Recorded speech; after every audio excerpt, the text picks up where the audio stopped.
JC circle ಅಲ್ಲಿ ಎಷ್ಟು ದಿನ ನಾನು ನೀವು ಕೂರಕ್ಕಾಗತ್ತೆ?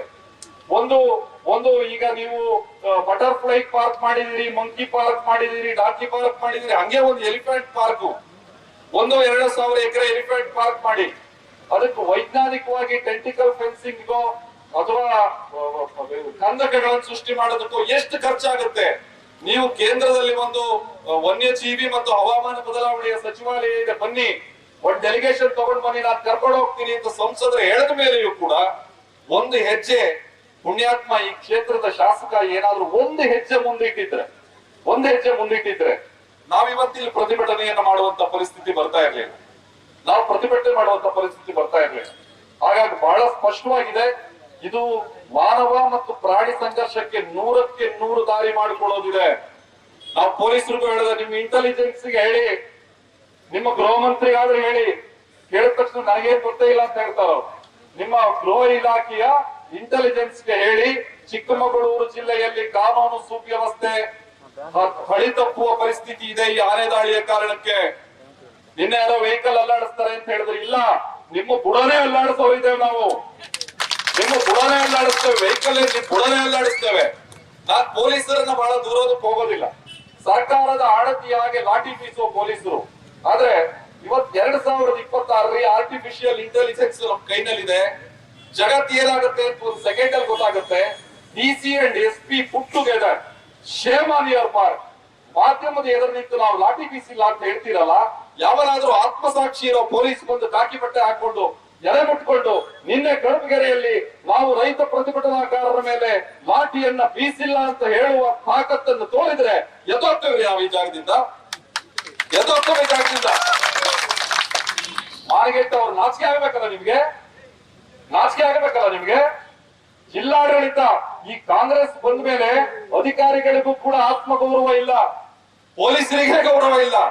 ಇವರ ವೆಹಿಕಲ್ ಸುಟ್ರೆ ಇವ್ರ ಮೇಲೆ ಕಲ್ಲೊಡೆದ್ರು ಪೊಲೀಸರು ಕೈ ಕೊಟ್ಕೊಂಡಿರ್ಬೇಕು. ಯಾಕಂದ್ರೆ ಕಾಂಗ್ರೆಸ್ ಸರ್ಕಾರದ ಆದೇಶ ಆಣತಿ ಬರುವವರೆಗೆ ಈ ಪೊಲೀಸರು ಅವರ ಲಾಠಿ ಬೂಟನ್ನು ಒಳಗಿಟ್ಕೊಂಡಿದ್ದಾರೆ. ಯಾರ ಮೇಲೆ ಎತ್ತಿದ್ದಾರೆ ಅಂದ್ರೆ ಪಾಪದ ರೈತರ ಮೇಲೆ ನಿನ್ನೆ ಎತ್ತಿದ್ದಾರೆ. ಹಾಗಾಗಿ ನಮ್ಮ ಆಗ್ರಹ ಇದೆ, ಈ ರೀತಿಯ ಪ್ರತಿಭಟನೆಗಳನ್ನ 10-100 ಮಾಡೋದಕ್ಕೆ ನಮ್ಮ ಕ್ಷೇತ್ರದಲ್ಲಿ ಎಲ್ಲ ರಾಜಕೀಯ ಪಕ್ಷಗಳು, ಸಂಘಟನೆಯವರು ಮುಂದೆ ಬರ್ತಾರೆ, ರೈತರು ಮುಂದೆ ಬರ್ತಾರೆ.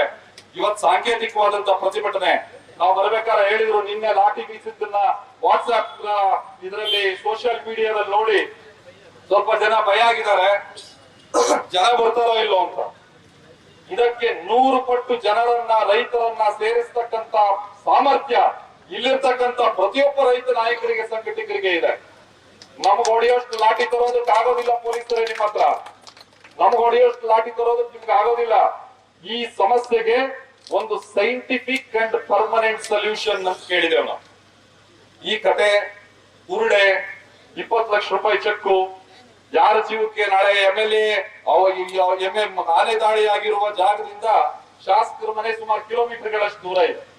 ಅವ್ರ ಜೀವಕ್ಕೂ 20 ಲಕ್ಷನ ಅವ್ರ ಮನೆಯಲ್ಲಿ ಅವ್ರ ಕುಟುಂಬದವರು ಆಗದೇ ಇರ್ಲಿ, ಇದು ಅವ್ರ ಕುಟುಂಬದವರು, ಅವ್ರ ನೆಂಟರಿಷ್ಟರು, ಅವ್ರ ಸ್ನೇಹಿತರು, ಹಿತೈಷಿಗಳ ಸತ್ರು 20 ಲಕ್ಷನ. ಈ ನಾಟಕವನ್ನ ಸರ್ಕಾರ ನಿಲ್ಲಿಸ್ಬೇಕು, ಈ ನಾಟಕ ಸರ್ಕಾರ ನಿಲ್ಲಿಸ್ಬೇಕು. ಜನ ಮಾಧ್ಯಮದಲ್ಲಿ ನೋಡ್ತಾ ಇದ್ದಾರೆ, ಬೆಂಗಳೂರಲ್ಲಿ ಟನಲ್ ರೋಡ್ ಮಾಡೋದಕ್ಕೆ ಒಂದು ಕಿಲೋಮೀಟರ್ಗೆ 1700 ಕೋಟಿ ರೂಪಾಯಿಗಳು. ನಾನು ಅಭಿವೃದ್ಧಿಯ ವಿರೋಧಿ ಅಲ್ಲ, ಆದ್ರೆ ನಿನ್ನೆ ಹೊಟ್ಟೆಪಾಡಿಗೆ ಕೆಲಸಕ್ಕೆ ವಿಜಯಪುರ ಜಿಲ್ಲೆಯಿಂದ ಬಂದು ಇಲ್ಲಿ ಕೆಲಸ ಮಾಡ್ತಾ ಇದ್ದ ಬೋರಮ್ಮ ಅನ್ನುವ ಹೆಣ್ಣು ಮಗಳು ತನ್ನ ಪ್ರಾಣವನ್ನ ಕಳ್ಕೊಂಡಲ್ಲ, ಅವಳ ಜೀವಕ್ಕೆ 5 ಲಕ್ಷ ಕೊಡ್ರಿ ಅಂದ್ರೆ ಜುಗಾರಿ ಆಡ್ತಾರೆ ಇವ್ರು ಮಾರಿಗೆಟ್ಟವ್ರು. ಅದ್ರಲ್ಲಿ ಬಾರ್ಗೈನಿಂಗ್, ಇವ್ರ ಅಪ್ಪನ ದುಡ್ಡಿನ ತರ ಬಾರ್ಗೈನಿಂಗ್ ಮಾಡ್ತಾರೆ ಇವರು. ಹಾಗಾಗಿ ನಮ್ಮ ಆಗ್ರಹ ಇದೆ, ನಾವೆಲ್ಲ ಒಟ್ಟಾಗಿ ಒಂದು ಧ್ವನಿಯಾಗಿರ್ಬೇಕು. ನಮ್ಮನ್ನು ಒಡೆಯುವಂತ ಪ್ರತಿಭಟನೆಗಳು, ಸಂಚುಗಳು, ನಮ್ಮನ್ನು ಒಡೆಯುವಂತ ಷಡ್ಯಂತ್ರಗಳು ನಮ್ಮ ಮಧ್ಯೆಯೇ ನಡೆಯುತ್ತೆ. ಯಾಕಂದ್ರೆ ನನಗೆ 100ಕ್ಕೆ 100 ಇದು 13ಕ್ಕೆ ನಿಲ್ಲೋದಿಲ್ಲ. ಯಾಕಂದ್ರೆ ಇವ್ರು ಯಾರಿಗೂ ಸೀರಿಯಸ್ನೆಸ್ ಬಂದಿಲ್ಲ, ಇವ್ರು ಯಾರಿಗೂ ಐಡಿಯಾನೇ ಇಲ್ಲ. ಕಾಡು ಮೇಡುಗಳಲ್ಲಿ ಪ್ರಾಣಿಗಳ ಜೊತೆ ಬದುಕಿದವರು ನಮ್ಮ ರೈತರು. ಇವರು ಅಯೋಗ್ಯರು ಕಾಲೇಜಲ್ಲಿ ಓದ್ಕೊಂಡು ಬಂದು ನಮ್ಗೆ ಡೈರೆಕ್ಷನ್ ಕೊಡೋದು ಫಾರೆಸ್ಟ್ ಇಲಾಖೆನವ್ರು, ಹಿಂಗ್ ಮಾಡ್ಬೇಕು ಅಂತ. ನಾನ್ ಕೇಳಿದೆ, ಎಲಿಫೆಂಟ್ ಟಾಸ್ಕ್ ಫೋರ್ಸ್ ಮಾಡಿದೀರಿ, ಯಾರು ಅವರೆಲ್ಲ? ಪಾಪ ನಮ್ಮ ಹುಡುಗರು ಕೆಲಸ ಇದ್ದವ್ರಿಗೆ ಟಿ ಶರ್ಟ್ ಹಾಕಿ ಕಳಿಸ್ಬಿಟ್ಟಿದ್ದಾರೆ ಎಲಿಫೆಂಟ್ ಟಾಸ್ಕ್ ಫೋರ್ಸ್ ಅಂತ. ನಾನು ಕೇಳಿದೆ CCFಗೆ, ನಿಮ್ಮ ಇಲಾಖೆನಲ್ಲಿ ಚಾಮರಾಜನಗರದಲ್ಲಿ ಚಿರತೆ ದಾಳಿ ಆಗುತ್ತೆ, ಇಲ್ಲಿ ಕಾಡುಕೋಣ ಕಾಡಾನೆಗಳ ದಾಳಿ ಆಗ್ತಾ ಇದೆ. ನಿಮ್ ಇಲಾಖೆನಲ್ಲಿ ನೀವೇ ಅಧಿಕೃತವಾಗಿ ಹೇಳುವ ಎಲಿಫೆಂಟ್ ಟಾಸ್ಕ್ ಫೋರ್ಸ್ಗೆ ಏನಾದ್ರೂ ಟ್ರೈನ್ ಮಾಡಿದೀರಾ? ಯಾರ್ರಿ ಅವರು?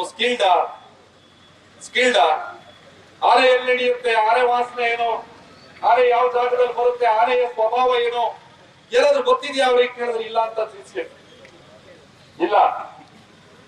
ಮತ್ ಯಾಕ್ರಿ ಅವ್ರಿಗೆ ಟಿ ಶರ್ಟ್ ಹಾಕ್ಬಿಟ್ಟಿದ್ದೀರಿ? ಅವರು ಎಲ್ಲ ಆನೆ ಸಿಕ್ಬಿಟ್ಟಾರ ಆನೆ ಕಾಲಿಗೆ. ಇವರಿಗೆ ಐಡಿಯಾನೇ ಇಲ್ಲ, ಇವರು ಕ್ಲೂಲೆಸ್ ಆಗಿದ್ದಾರೆ. ಹಾಗಾಗಿ 13-14 ಆಗುವ ಸಾಧ್ಯತೆಗಳು ಬಹಳ ಹೆಚ್ಚಿದೆ. ನನ್ನನ್ನು ಸೇರಿ ಹೇಳ್ತಾ ಇದ್ದಾರೆ, ಇದರಲ್ಲಿ ಯಾರ ಹೆಸರು ಬೇಕಾದ್ರೂ ಬರ್ಬೋದು.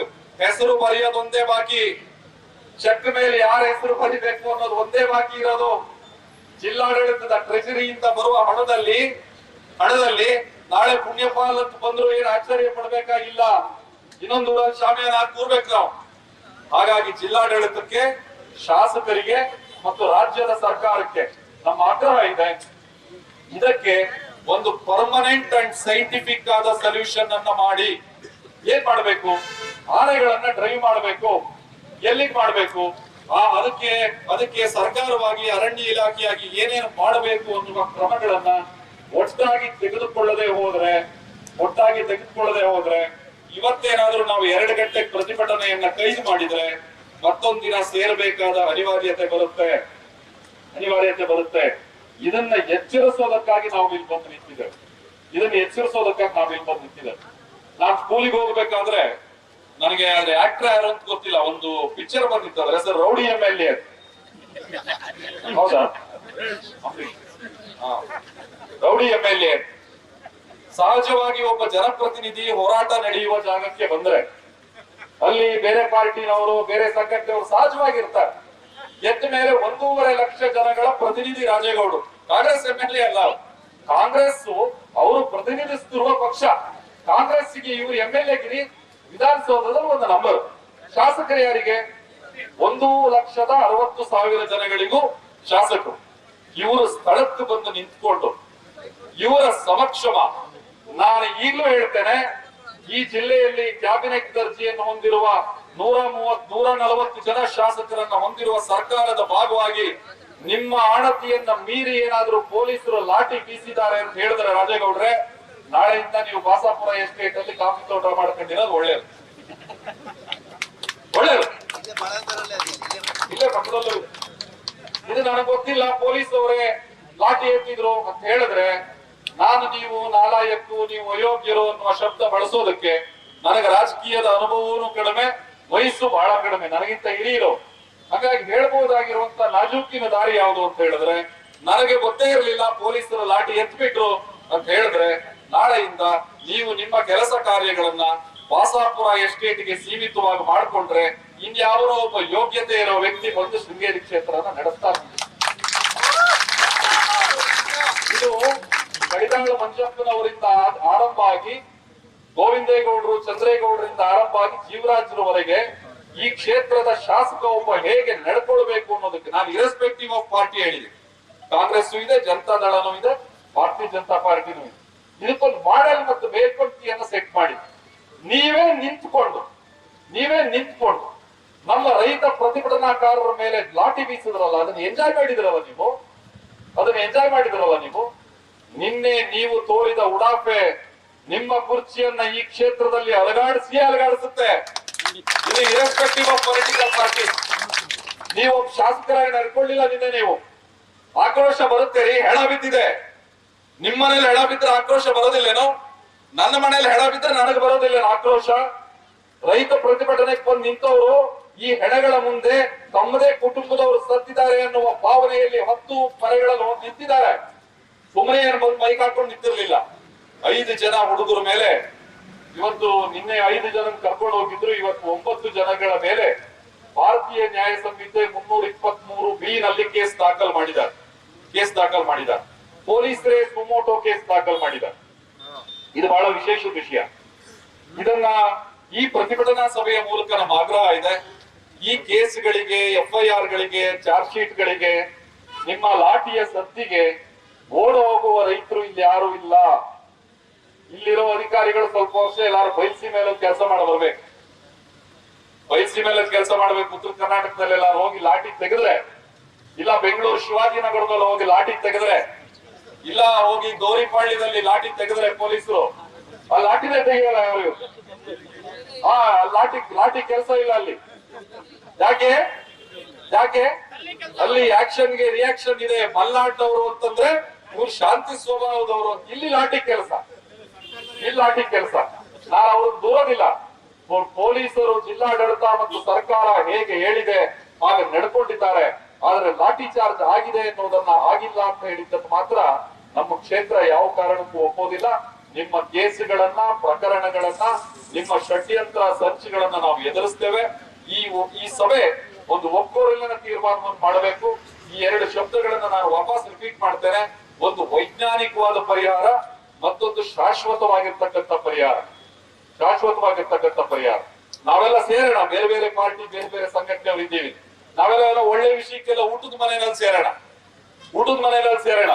ಏನೋ ಒಂದು ಶುಭ ಕಾರ್ಯಕ್ರಮ ಮಾಡಿ ಸೇರೋಣ. ನಮ್ಮೂರಿನ ಒಂದು ಉತ್ಸವ ಮಾಡಿ ಸೇರೋಣ. ಯಾರತ್ತೋ ಮನೆಯ ಹೆಣದ ಕಾರಣಕ್ಕೆ ನಾವು ರಸ್ತೆಯ ಮೇಲೆ ನಿಂತು ಪ್ರತಿಭಟನೆ ಮಾಡುವ ಪರಿಸ್ಥಿತಿ ಈ ಕ್ಷೇತ್ರಕ್ಕೆ ಇನ್ನೊಂದ್ಸರಿ ನಿರ್ಮಾಣ ಆಗಬಾರದು. ಮತ್ತು ಅರಣ್ಯ ಸಚಿವರು ಈ ಸಭೆಗೆ ಏನ್ ಬರಲ್ಲ ನನಗೆ ಗೊತ್ತಿದೆ.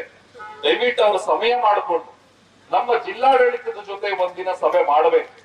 ನಮ್ಮ ಶಾಸಕರು ಅವತ್ತು ಹೇಳಿದ್ರು, ಕುದುರೆಮುಖದ ರಾಷ್ಟ್ರೀಯ ಉದ್ಯಾನವನದ ಪುನರ್ವಸತಿ ಯೋಜನೆಗಾಗಿ ಅವ್ರು ಹೇಳಿದ್ ಡಿಸೆಂಬರ್ 5ನೇ ತಾರೀಕು. ಡಿಸೆಂಬರ್ 5ರ ಒಳಗಡೆ ನಾನೇ ಮುಂದೆ ನಿಂತು ಅರಣ್ಯ ಸಚಿವರನ್ನು ಕರೀತೇನೆ, ಪ್ರಿನ್ಸಿಪಲ್ ಸೆಕ್ರೆಟರಿ ಅಂತ ಕರೀತೇನೆ, ಸಂಸದರನ್ನು ಆಹ್ವಾನ ಮಾಡ್ತೇನೆ, ಲೋಕಲ್ ಜನಪ್ರತಿನಿಧಿಗಳನ್ನು ಕರೀತೇನೆ, ಎಲ್ಲ ಪಾರ್ಟಿಯ ರೆಪ್ರೆಸೆಂಟೇಷನ್ ಕರೆದು ಬಗೆಹರಿಸ್ತೇನೆ ಅಂತ ಹೇಳಿದ್ರು. ಅದಾಗಿ 3 ವರ್ಷ ಆಯ್ತು, 3.5 ತಿಂಗಳಾಯ್ತು. ಅದಾಗಿ ಮತ್ತೆ 2 ಹೆಣ ಬಿದ್ದಿದೆ. ಒಂದು ಇಂಜುರಿಯೂ ಸೇರಿದಂಗೆ. ಅವನು ಹೋಗಿದ್ರೆ ಇಷ್ಟೊತ್ತಿಗೆ ನಾವು ಡಿಜಿಟಲ್ ಇನ್ನೊಂದು ಮುಂದಿರ್ತಾ ಇತ್ತು. ಹಾಗಾಗಿ ಈಗಲಾದ್ರೂ ಎಚ್ಚೆತ್ತುಕೊಳ್ಬೇಕು. ಇದೊಂದು ಶಾಶ್ವತ ಪರಿಹಾರ ಆಗುವವರೆಗೂ ನಾವೆಲ್ಲರೂ ಒಂದು ಧ್ವನಿಯಾಗಿ, ಯಾವ ಧ್ವನಿಯಾಗಿ ಅಂತ ಹೇಳಿದ್ರೆ ರೈತರ ಧ್ವನಿಯಾಗಿ, ನಮ್ಮ ಕ್ಷೇತ್ರದ ಕಾರ್ಮಿಕರ ಧ್ವನಿಯಾಗಿ ನಿಲ್ಲಬೇಕು ಮತ್ತು ಈ ಹೋರಾಟವನ್ನ ಮುಂದಕ್ಕೆ ತೆಗೆದುಕೊಂಡು ಹೋಗಬೇಕು ಅನ್ನುವ ಸಂಕಲ್ಪವನ್ನ ಇವತ್ತಿನ ಪ್ರತಿಭಟನಾ ಸಭೆಯಲ್ಲಿ ನಾವೆಲ್ಲರೂ ಸೇರಿ ಮಾಡಬೇಕು ಅನ್ನೋದನ್ನ ಹೇಳಿ, ಸರ್ಕಾರಕ್ಕೆ, ಜಿಲ್ಲಾಡಳಿತಕ್ಕೆ, ಈ ಕ್ಷೇತ್ರದ ಜವಾಬ್ದಾರಿಯುತ ಎಲ್ಲ ನಾಗರಿಕರು, ರೈತರು, ಕಾರ್ಮಿಕರ ಪರವಾಗಿ ಕನಿಷ್ಠ ಈಗಲಾದ್ರೂ ಒಂದು 8 ಸೀರಿಯಸ್ನೆಸ್ ತಗೊಳ್ಳಿ. ಈ ವಿಷಯದ ಬಗ್ಗೆ ಒಂದು ಹೆಜ್ಜೆ ಇದನ್ನ ಮುಂದಕ್ಕೆ ತೆಗೆದುಕೊಂಡು ಹೋಗಬೇಕು ಅನ್ನುವ ಅತ್ಯಂತ ವಿನಮ್ರವಾದ ಕೋರಿಕೆಯನ್ನ ನಾನು ಜಿಲ್ಲಾಡಳಿತ ಮತ್ತು ರಾಜ್ಯದ ಸರ್ಕಾರದ ಮುಂದಿಡ್ತಾ ಅವಕಾಶಕ್ಕಾಗಿ ವಂದಿಸಿ ನನ್ನ ಮಾತನ್ನು ಮುಗಿಸ್ತೇನೆ. ಭಾರತ್ ಮಾತಾ